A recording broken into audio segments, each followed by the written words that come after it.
إن الحمد لله نحمده ونستعينه ونستغفره ونعوذ بالله من شرور أنفسنا ومن سيئات أعمالنا من يهده الله فلا مضل له ومن يضلل فلا هادي له وأشهد أن لا إله إلا الله وحده لا شريك له وأشهد أن محمدا عبده ورسوله يا أيها الذين آمنوا اتقوا الله حق تقاته ولا تموتن إلا وأنتم مسلمون يا أيها الناس اتقوا ربكم الذي خلقكم من نفس واحدة وخلق منها زوجها وبث منهما رجالا كثيرا ونساء واتقوا الله الذي تساءلون به والأرحام إن الله كان عليكم رقيبا يا أيها الذين آمنوا اتقوا الله وقولوا قولا سديدا يصلح لكم أعمالكم ويغفر لكم ذنوبكم ومن يطع الله ورسوله فقد فاز فوزا عظيما أما بعد فإن أصدق الحديث كتاب الله وأحسن الهدي هدي محمد صلى الله عليه وسلم وشر الأمور محدثاتها وكل محدثة بدعة وكل بدعة ضلالة وكل ضلالة في النار.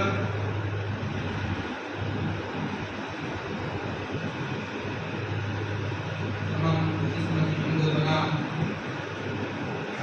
اور کلمات اللہ سبحانہ و تعالیٰ کے لیے ہے جو اس کائنات کا خالق مالک اور حافظ ہے.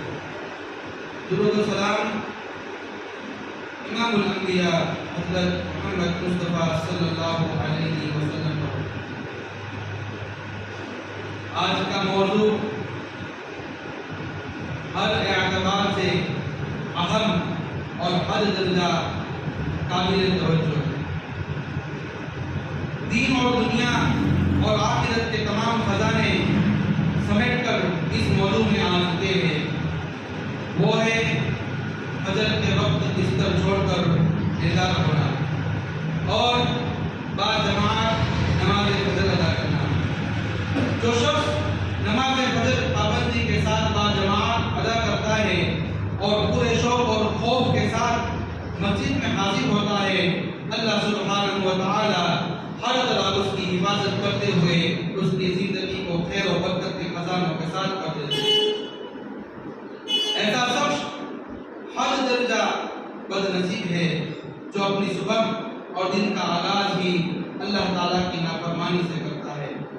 ظاہر ہے جس شخص نے اذان فجر اور جماعت فجر پر اپنا بستر نہیں چھوڑا اور سورج نکلے بیدار ہوا ہے, اس نے عملی طور پر اللہ کی بڑائی کا انکار کرتے ہوئے اللہ تعالیٰ کی نافرمانی کی ہے, اور یہ بہت زیادہ ذلت اور رسوائی کی بات ہے. قرآن کی اس آیت میں نماز فجر کی اہمیت کو بڑے ہی احسن انداز سے بیان فرمایا ہے. ارشاد باری تعالیٰ ہے اقیم الصلاۃ لدلوک الشمس الی غسق اللیل وقرآن الفجر ان قرآن الفجر کان مشہودا. نماز قائم کرو سورج ڈھلنے کے بعد سے رات کے اندھیرے تک اور خاص کر فجر کی قرات. بے شک فجر کی قرات مشہود ہوتی ہے. اس آیت میں قرآن الفجر سے مراد صلاۃ الفجر یعنی فجر کی نماز مراد ہے, اور اس وقت کی خیر و برکت کا عالم یہ ہے کہ رحمت کے فرشتے خیر و برکت اور رحمت لے کر دوران نماز حاضر ہوتے ہیں اور وہ بھی قرآن مجید کو سماعت کرتے ہیں. کیسا بد نصیب ہے تو اس پاکیزہ وقت میں اپنے بستر پر غفلت کے ساتھ سویا رہا. قرآن مجید کے دوسرے مقام پر اللہ تعالیٰ نے نماز فجر کی اہمیت کو ان الفاظ کے ساتھ بیان فرمایا وَأَقِمِ الصَّلَاةَ طَرَفَيِ النَّهَارِ وَزُلَفًا مِنَ اللَّيْلِ إِنَّ الْحَسَنَاتِ يُذْهِبْنَ السَّيِّئَاتِ ذَلِكَ ذِكْرَىٰ لِلذَّاكِرِينَ وَاصْبِرْ فَإِنَّ اللَّهَ لَا يُضِيعُ أَجْرَ الْمُحْسِنِينَ. اور نماز قائم کرو دن کے دونوں حصوں میں اور رات کے کچھ حصوں میں، بے شک نیکیاں دور کرتی ہے برائیوں کو۔ یہ یاد کہانی ہے نصیحت حاصل کرنے والوں کے لیے، اور صبر کرو، اللہ نیکی کرنے والوں کا اجر ضائع نہیں کرتا۔ یہاں دین کے اطراف سے فجر اور مغرب کی نماز مراد ہے، یعنی کہ فجر کی نماز کو بالخصوص پورے اہتمام کے ساتھ قائم کرنا لازمی ہے، اور یہی وجہ ہے کہ رسول اللہ صلی اللہ علیہ وسلم فجر کے وقت بڑے ذوق شوق کے ساتھ اللہ تعالیٰ کی عبادت میں مصروف رہتے تھے۔ تہجد کے وقت بیدار ہونے کے بعد آپ کبھی کبھار ہلکا سا آرام فرماتے، اور طلوع فجر کے بعد جب آذان ہوتی تو بڑی ہی باقاعدگی اور اہتمام کے ساتھ فجر کی سنتیں ادا کرتے۔ فجر کی سنتوں کے متعلق رسول اللہ صلی اللہ علیہ وسلم کی 5 احادیث پورے توجہ کے ساتھ سماعت فرمائیے، جس سے آپ کو بخوبی اندازہ ہو سکے گا کہ جب فجر کی سنتوں کی اس قدر زیادہ اہمیت و فضیلت ہے تو فجر کے فرائض کی اہمیت اور شان و شوکت کس قدر بلند ہوگی۔ عن عائشة رضي الله تعالى عنها قالت لم يكن النبي صلى الله عليه وسلم على شيء من النوافل أشد تعبدا منه على ركعتي الفجر۔ صدیقہ کائنات رضی اللہ تعالی عنہ بیان فرماتی ہے، نبی صلی اللہ علیہ وسلم نوافل میں سے فجر کی سنتوں پر بہت زیادہ پابندی اور سختی فرماتے تھے۔ عن عائشة رضي الله تعالى عنها قالت أن النبي صلى الله عليه وسلم كان لا يدعو ركعتين قبل الغداء۔ صدیقہ کائنات رضی اللہ تعالی عنہ بیان فرماتی ہے کہ آپ صلی اللہ علیہ وسلم نماز فجر سے پہلے فجر کی 2 سنتیں کبھی نہیں چھوڑا کرتے تھے۔ ایک دفعہ رسول اللہ صلی اللہ علیہ وسلم نماز فجر کے لیے کافی تاخیر سے مسجد میں تشریف لائے۔ صبح بہت زیادہ روشن ہو چکی تھی۔ سیدنا امام المؤذن حضرت بلال رضی اللہ تعالیٰ عنہ نے رسول اللہ صلی اللہ علیہ وسلم پوچھا کہ اللہ کے رسول آپ بہت زیادہ تاخیر سے تشریف لائے ہیں۔ آپ صلی اللہ علیہ وسلم نے فرمایا میں فجر کی سنتیں ادا کر رہا تھا۔ سیدنا بلال رضی اللہ تعالیٰ عنہ نے کہا کہ اللہ کے رسول آپ نے تو بالکل صبح کر دی۔ آپ صلی اللہ علیہ وسلم نے فرمایا لو اصبحت اكثر مما اصبحت لركعتهما واحسنتهما واجملتهما۔ اگر اس سے بھی زیادہ صبح ہو جاتی تب بھی میں یہ 2 رکعتیں پڑھتا اور خوب اچھی اور نفیس طریقے سے پڑھتا۔ فجر کی سنتیں ساری کائنات سے بہتر ہے۔ عن عائشة رضی اللہ تعالی عنہا ان النبی صلی اللہ علیہ وسلم قال رکعت الفجر خیر من الدنیا وما فیہا۔ عائشہ رضی اللہ تعالی عنہا سے روایت ہے، وہ نبی صلی اللہ علیہ وسلم سے بیان کرتی ہے، آپ صلی اللہ علیہ وسلم نے فرمایا فجر کی رکعتیں دنیا اور جو کچھ دنیا میں ہے اس سب سے زیادہ بہتر ہے۔ فجر کی سنتیں پوری کائنات سے زیادہ محبوب ہے۔ عن عائشة رضی اللہ تعالی عنہا ان النبی صلی اللہ علیہ وسلم انه قال في شان ركعتين ان طلوع الفجر لهما احب الي من الدنيا جميعا۔ حضرت عائشہ رضی اللہ تعالی عنہا پورے فجر کی 2 رکعت کے متعلق آپ صلی اللہ علیہ وسلم سے روایت کرتی ہے کہ آپ صلی اللہ علیہ وسلم نے فرمایا کہ یہ 2 رکعتیں مجھے ساری دنیا سے زیادہ محبوب ہے۔ وقار سامعین حضرات، آپ ان روایت پر خوب غور فرمائیے کہ فجر کی سنتیں اس قدر اہمیت کے حامل ہے کہ آپ کی ساری زندگی سفر و حضر ان کی پابندی کرتے رہے اور دنیا کے تمام خزانوں سے بہتر جانتے ہوئے ان کو پوری کائنات سے زیادہ محبوب کہتے رہے۔ لہذا اس نماز کے فرائض کی اہمیت، فرضیت اور فضیلت کس قدر بلند ہو سکتی ہے۔ میں آپ کے سامنے بڑے اختصار سے صحیح احادیث کی روشنی میں اس نماز کی اہمیت فضیلت بیان کرتے ہوئے 8 فوائد بیان کرتا ہوں۔ پہلا فائدہ، اس وقت فرشتے حاضر ہوتے ہیں، دن اور رات کے فرشتوں کا اکٹھ ہوتا ہے، یا آپ یوں سمجھ لیں وہ باقاعدہ نمازیوں کا جائزہ لیتے ہیں۔ اس نماز والے فرشتوں کی رپورٹ میں غیر حاضر نہیں ہوتا، اور یہ بہت بڑی سعادت کی بات ہے۔ سیدنا ابو ہریرہ رضی اللہ تعالی عنہ رسول اللہ صلی اللہ علیہ وسلم سے بیان کرتے ہیں کہ آپ صلی اللہ علیہ وسلم نے فرمایا، تم میں رات اور دنوں کے فرشتے باری باری آتے اور جاتے ہیں، اور صبح اور عصر کی نماز میں اکٹھا ہوتے ہیں، پھر وہ فرشتے تم میں رات گزارتے ہیں اور وہ اوپر جاتے ہیں، تو اللہ تعالیٰ ان سے پوچھتا ہے، حالانکہ وہ ان سے زیادہ جانتا ہے، تم نے میرے بندے کو کس حال میں چھوڑا؟ وہ کہتے ہیں ہم نے انہیں اس حال میں چھوڑا کہ وہ نماز پڑھ رہے تھے، اور جب ہم ان کے پاس گئے تب بھی وہ نماز ادا کر رہے تھے۔ اللہ تعالیٰ مجھے اور آپ کو بھی ان خوش نصیبوں میں سے کر دے جن کے بارے میں فرشتے یہ جواب دیتے ہیں کہ مولا تیرا بندہ تو تیری رضا کے لیے نرم و گرم بستر کو چھوڑ کر تیری گھر میں تیری چوکھٹ پر اپنی زمین نیاز کو جھکا کر تیری تصدیق کر رہا تھا اور اپنے لیے بخشش کی بھیک مانگ رہا تھا۔ دوسرا فائدہ، خیر و برکت کا حصول۔ جو لوگ صبح سویرے اپنے بستر کو چھوڑ دیتے ہیں، اللہ تعالیٰ اللہ سبحانہ و تعالیٰ کے سامنے سر و سجود ہو کر بندگی کا حق ادا کرتے ہیں، اور اس کے بعد رزق حلال کی تلاش کے لیے نکل پڑتے ہیں، وہ لوگ کبھی بھی شام کو خالی ہاتھ گھر واپس نہیں لوٹتے، بلکہ اللہ تعالیٰ ان کو خصوصی طور پر خیر و برکت کے ساتھ نوازتا رہتا ہے۔ ان کی محنت میں برکت ہوتی ہے، دوران کام تنگی کی بجائے آسانیاں مادہ چنتی ہے، اور ایسا شخص دعائے مصطفیٰ صلی اللہ علیہ وسلم کا مستحق کہتا ہے۔ آپ صلی اللہ علیہ وسلم نے ایسے لوگوں کے لیے خصوصی دعا فرمائی ہے۔ سیدنا صفر گامی رضی اللہ تعالیٰ عنہ روایت کرتے ہیں، آپ صلی اللہ علیہ وسلم نے فرمایا، اللہم بارک لی امتی فی بکورہا، اے اللہ برکت کر دے میری امت کے لیے ان کے اول وقت میں۔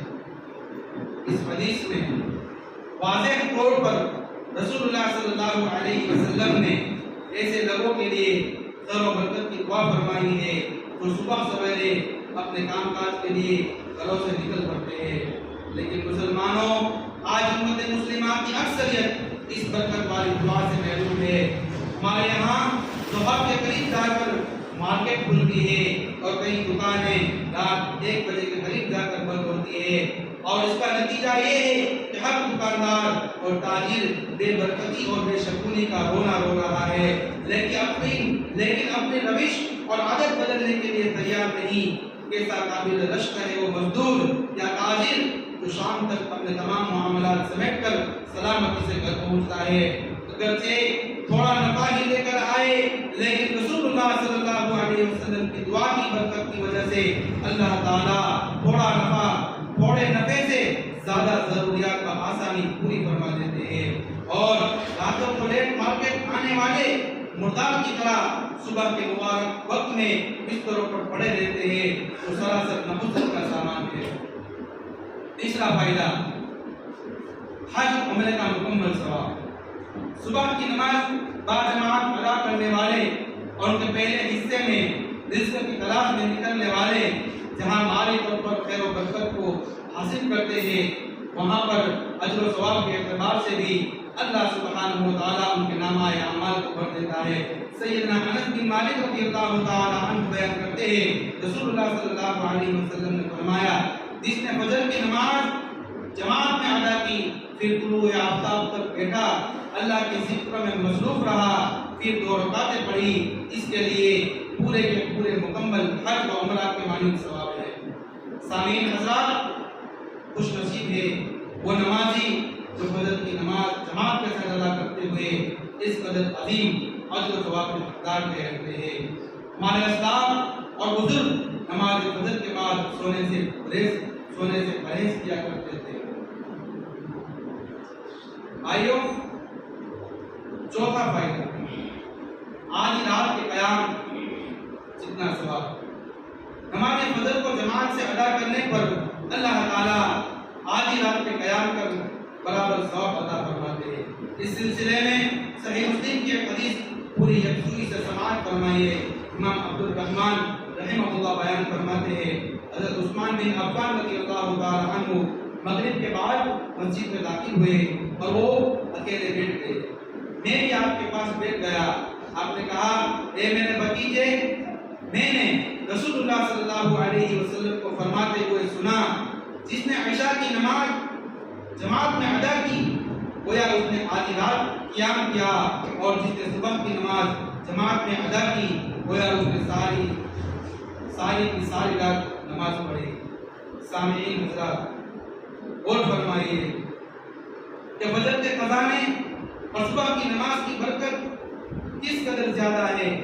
نماز فجر کی اہمیت و فضیلت کا مطالعہ کرتے ہوئے یہ بات کھل کر سامنے آ جاتی ہے کہ دنیا و آخرت بنانے کا بہترین طریقہ یہ ہے کہ صبح کی بیداری اور نماز فجر کو اپنا معمول بنا لیا جائے. پانچواں فائدہ، دن بھر اپنے آپ کو محفوظ رکھنے کا آسان ترین حل یہ ہے کہ اپنے آپ کو اللہ تعالیٰ کی خصوصی حفاظت میں رکھا جائے. اور رسول اللہ صلی اللہ علیہ وسلم نے اس بات کی صراحت فرمائی ہے کہ جو شخص صبح کی نماز ادا کرتا ہے وہ اللہ تعالیٰ کے حفظ و امان میں ہوتا ہے. اس کو دکھ اور نقصان پہنچانے والا کسی صورت بھی اللہ تعالیٰ کی پکڑ سے نہیں بچ سکتا.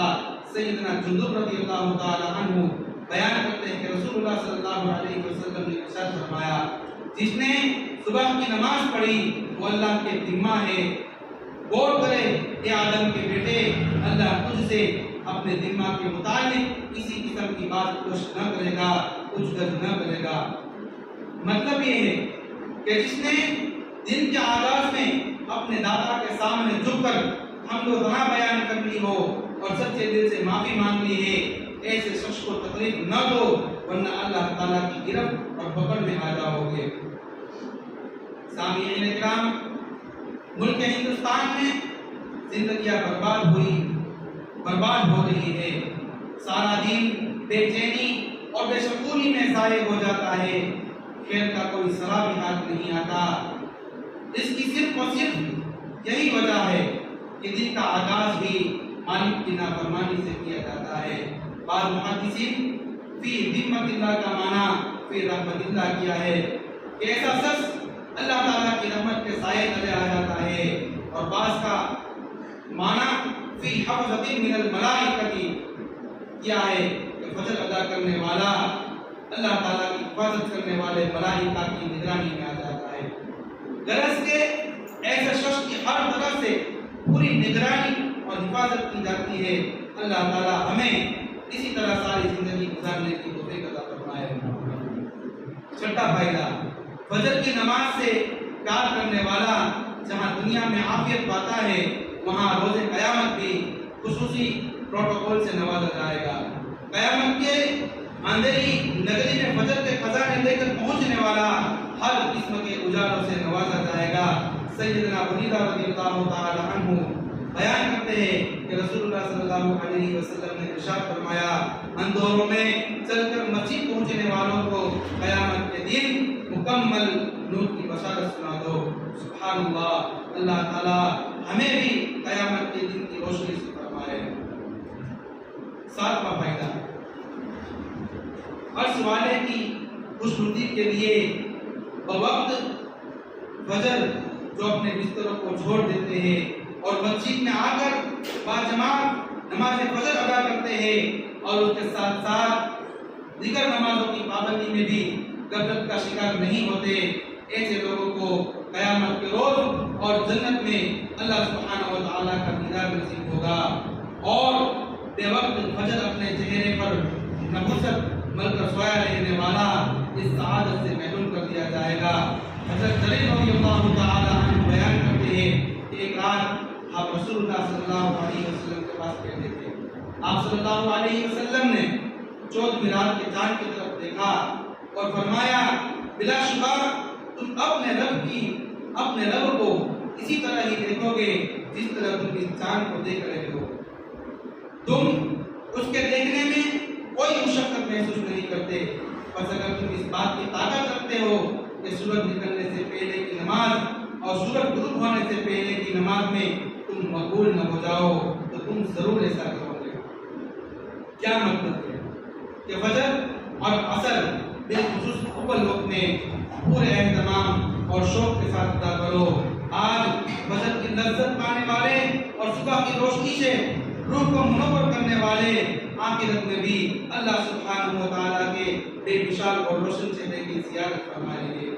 آٹھواں فائدہ، دیگر نمازوں کی بنسبت فجر کی پابندی بہت مشکل ہوتی ہے۔ اللہ کی خاص مدد شامل حال ہو تو نرم گرم بستر اور نیند قربان کرتے ہوئے مسجد میں آنا نصیب ہوتا ہے، اور جو شخص ہمت کرتے ہوئے اس نماز کا پابند ہو جائے تو باقی نمازیں پڑھنا اس پر آسان ہو جاتا ہے۔ حضرت ابو موسیٰ اشعری رضی اللہ تعالی عنہ بیان کرتے ہیں کہ رسول اللہ صلی اللہ علیہ وسلم نے ارشاد فرمایا، من صلی الفردین دخل الجنہ، جس نے دو ٹھنڈی نمازیں پڑھی وہ جنت میں داخل ہوگا۔ دو ٹھنڈی نمازوں سے مراد نماز فجر اور نماز عصر ہے۔ ان پر پابندی کرنے والا کسی نیکی میں بھی پیچھے نہیں رہ سکتا، حتیٰ کہ حصول جنت میں بھی سب سے آگے نکل جائے گا۔ نماز فجر وقت پر ادا نہ کرنے کے شدید نقصانات ہیں۔ ان 8 فائدوں کے ساتھ ساتھ بڑے اختصار کے ساتھ اس بدنصیب کا بھی جائزہ لیجیے جو نماز فجر کو برباد کرتا ہے اور پوری طرح نحوست کے لپیٹ میں آ جاتا ہے۔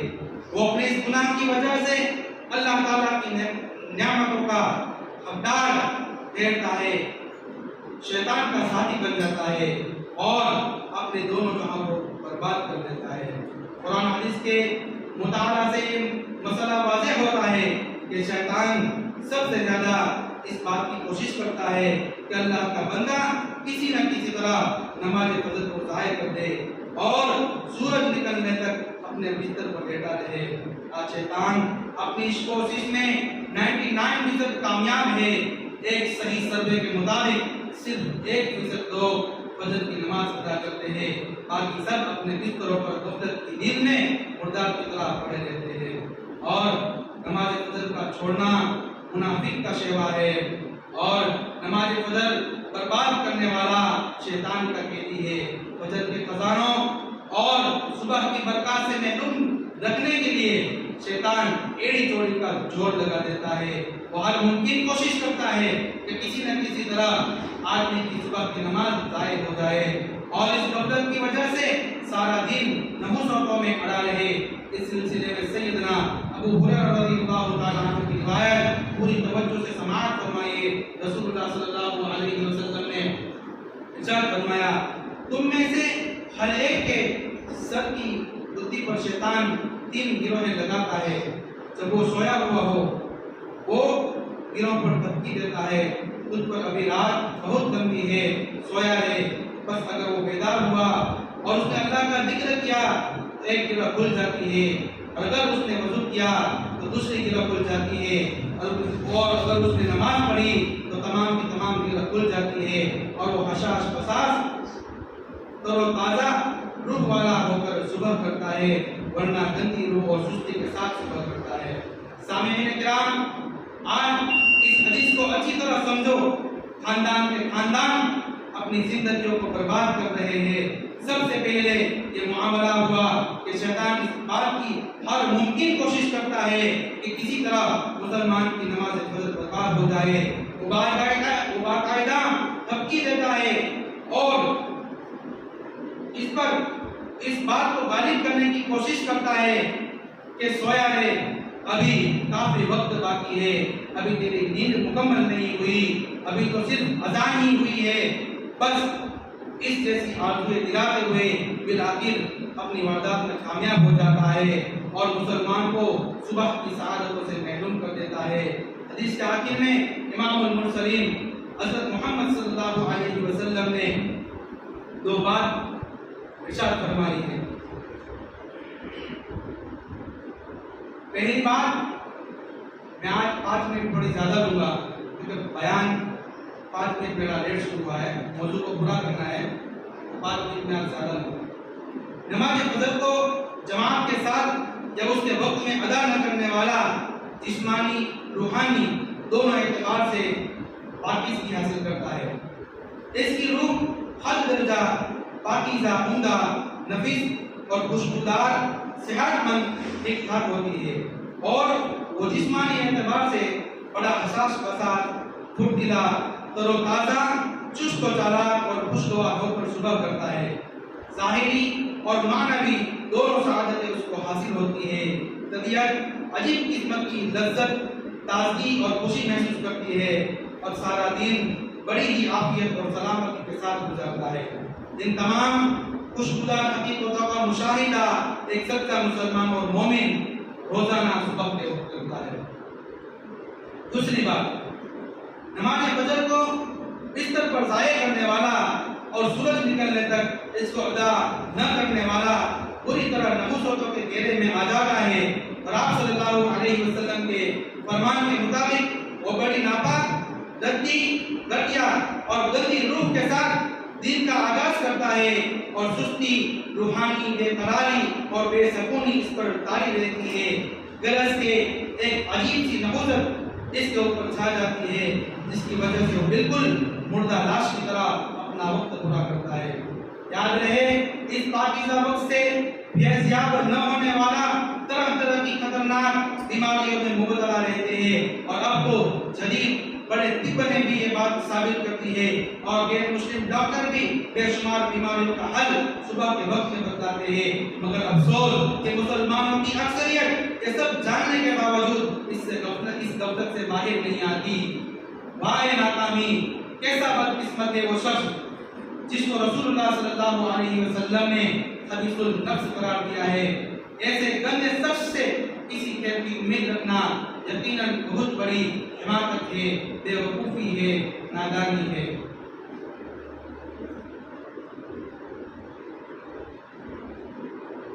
پہلے مرحلے میں شیطان بڑا خیرخواہ بن کر سلائے رکھنے کی کوشش میں لگا رہتا ہے، اور پھر جب اپنے اس مشن میں کامیاب ہو جاتا ہے، اگر تو اللہ کا بندہ سورج نکلنے تک نماز نہ پڑھے تو یہی شیطان اس کے کانوں میں پیشاب کرتے ہوئے انسان کو اور ذلیل کرتا ہے۔ لیکن ہمارے یہاں اکثر لوگ شیطانی پیشاب کے قطرات کو محسوس نہیں کرتے۔ حضرت عبداللہ رضی اللہ تعالی عنہ بیان کرتے ہیں، نبی کریم صلی اللہ علیہ وسلم کے پاس ایسے آدمی کا ذکر کیا گیا اور کہا گیا وہ صبح تک سویا رہا، نماز کے لیے کھڑا نہ ہوا۔ آپ صلی اللہ علیہ وسلم نے فرمایا شیطان نے اس کے کانوں میں پیشاب کر دیا ہے۔ اب آپ فیصلہ کریں، ہمارے گھروں کے کتنے افراد شیطان جیسے لعنتی سے اپنے کانوں میں پیشاب کرواتے ہیں، اور اپنے دل کو بے آباد کرتے ہیں۔ فتح الباری میں اس حدیث کے تحت امام ابن حجر رحمہ اللہ نے حضرت عبداللہ بن مسعود رضی اللہ تعالیٰ عنہ کا فرمان نقل کیا ہے۔ وہ فرماتے ہیں کہ آدمی کے منحوس اور ناپاک ہونے کے لیے اس سے بڑھ کر اور ذلت کیا ہو سکتی ہے کہ وہ دن کا آغاز اس حالت میں کرے کہ لعنتی شیطان اس کے کانوں میں پیشاب کر چکا ہے۔ میرے مسلمان بھائیوں، نماز فجر کا معاملہ کس قدر اہم معاملہ ہے۔ یہ معاملہ زندگی موت کے معاملے سے بھی زیادہ اہم ہے۔ اس بابرکت نماز کو ضائع کرنے والا کبھی طہارت کی موت، کبھی باقی کی موت نہیں پا سکتا، اور ہماری غفلت، بے توجہی اور لاپرواہی کا عالم یہ ہے کہ ہمارے خاندان کے اکثر لوگ، قریبی ہمسائے اور محلے دار سال سے اس بابرکت نماز کے وقت کو برباد کر رہے ہیں۔ آج یہ موضوع سن کر کمر بستہ ہو جاؤ، آج یہ بیان سن کر تیار ہو جاؤ، لوگوں کے دروازوں پر دستک دو یا موبائل فون اور فون کے ذریعے ان کو بیدار کرو، اہتمام کرو، اور گھروں میں اپنے آل و اولاد کے لیے اس وقت کی پابندی پر اور فجر کو فجر ہی کے وقت پر ادا کرنے پر انعامات کا اعلان کرو، تاکہ آپ کی نسل اس وقت کو برباد کرنے والی نہ بنے، بلکہ اس پاکیزہ وقت میں اٹھ کر اپنے اللہ کے سامنے عجز و نیاز کرنے والی ہو۔ آج یہاں پر اپنی خود کی بات ضرور کہنا چاہوں گا اور شکریہ ادا کرنا چاہوں گا میرے والد کا، میرے ابا کا، کہ انہوں نے ہمارے پیچھے بہت محنت کی ہے۔ میں آپ لوگوں کو بتاتا چلوں کہ آج آپ میں سے کوئی بھی میرا یا میرے بھائی کا موبائل چیک کر سکتا ہے. کوئی دن ایسا نہیں ہے، کوئی فجر کی نماز ایسی نہیں ہوگی جس میں ہمارے ابا نے ہمیں نماز فجر کے لیے اٹھایا نہ ہو. کوئی دن ایسا نہیں ہوگا جس میں ہمیں کال نہ کیا گیا ہو. یہ عمل مسلسل روزانہ کئی سالوں سے چل رہا ہے، وہ ہمیں نماز فجر کے لیے اٹھاتے ضرور ہے. اللہ اس عمل کو قبول فرمائے. اور دوسری بات یہ بھی ہے کہ ہمارے ابا ہر وقت ہمارے پیچھے لگے رہتے تھے اور کہتے کماؤ ضرور، اور جب نماز کا وقت ہو تو کاروبار بند کر دو. ہمیں بہت ٹوکتے اور بار بار کہتے. ہمارے لیے پہلے بہت مشکل ہوتا تھا دکان کو چھوڑ کر نماز کے لیے چلے آنا، نماز کو اپنے صحیح وقت پر ادا کرنا، لیکن الحمدللہ ابا نے محنت چھوڑی نہیں. ہمیں بتاتے گئے، سمجھاتے گئے، اور آج الحمدللہ نتیجہ یہ ہے کہ ہم نماز کے وقت اپنا شٹر گرا دیتے ہیں. اللہ اس عمل کو قبول فرمائے اور ہم تمام کو نماز ٹائم پر پڑھنے کی توفیق دے. آج آپ نے محنت کر لی تو ہمیشہ کے لیے آپ کو آپ کے رتبے کو اونچا کر دیا جائے گا. میں مسجد کے انتظامیہ سے بڑے ادب سے گزارش کروں گا، جہاں آپ لوگ مسجد کی تعمیر کے حوالے سے اور دیگر ضروریات کے حوالے سے ہر وقت محنت میں لگے رہتے ہیں، خدا را فجر کی کمیٹی بناؤ اور اس وقت لوگوں کو بیدار کرنے میں اہم کردار ادا کرو. آپ لوگ اپنا موبائل نمبر دے دیں، انشاءاللہ آپ کو روزانہ کال کیا جائے گا نماز کے لیے. اور نماز کو چھوڑنا حرام کام ہے.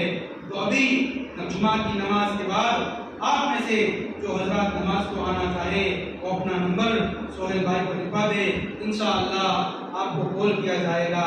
میں ایسے لوگوں کو علیہ الہی کا مجرم سمجھتا ہوں جو مسجد کے عہدے لے کر مسجد میں بوقت تشریف لانا اپنے شان کی خلاف سمجھتے ہیں، یا نماز فجر کو بستر پر برباد کرتے ہیں. اور آخر میں ماؤں، بہنوں اور بیٹیوں کی خدمت میں بھی گزارش کروں گا کہ وہ دل کی خوشی کے ساتھ اس وقت بیدار ہو کر، تاکہ تمام اہل خانہ اس پاکیزہ وقت میں اللہ کے سامنے سر و سجود ہو کر اللہ تعالیٰ سے معافی کا سوال کرے اور اپنے مستقبل کو حقیقی معنوں میں سنوارے.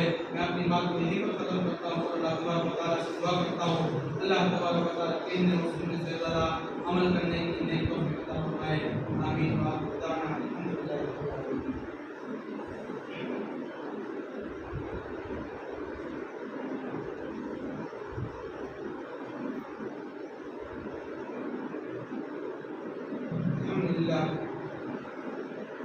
نحمده ونستعينه ونستغفره ونؤمن به ونتوكل عليه ونعوذ بالله من شرور انفسنا ومن سيئات اعمالنا من يهده الله فلا مضل له ومن يضلل فلا هادي له ونشهد ان لا اله الا الله وحده لا شريك له ونشهد ان محمدا عبده ورسوله. حضرات محترم، جامعہ تعلیم الرشاد للبنات نریات کے لیے چندہ جمع کرنے کی غرض سے ایک ذمہ دار ساتھی تشریف لائے ہیں. الحمدللہ مدرسے میں دینی تعلیم و تربیت کا کام جاری ہے.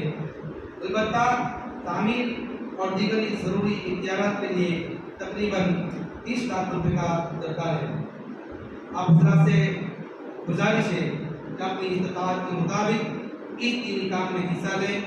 نقد رقم کے علاوہ اگر کوئی حضرات تعمیراتی سامان مثلا اینٹ، کپچی، ریتی، سیمنٹ، لوہا یا دیگر ضروری اشیاء کی صورت میں تعاون کرنا چاہے وہ بھی کر سکتے ہیں.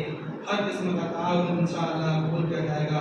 اللہ تعالیٰ آپ کے مال و جان کو برکت عطا فرمائے، آپ کے تعاون کو قبول فرمائے اور اسے آپ کے لیے صدقہ جاریہ بنائے. عباد اللہ رحمكم الله، ان الله يأمر بالعدل والإحسان وإيتاء ذي القربى وينهى عن الفحشاء والمنكر والبغي يعظكم لعلكم تذكرون. اذكروا الله يذكركم واذكروه يستجب لكم ولذكر الله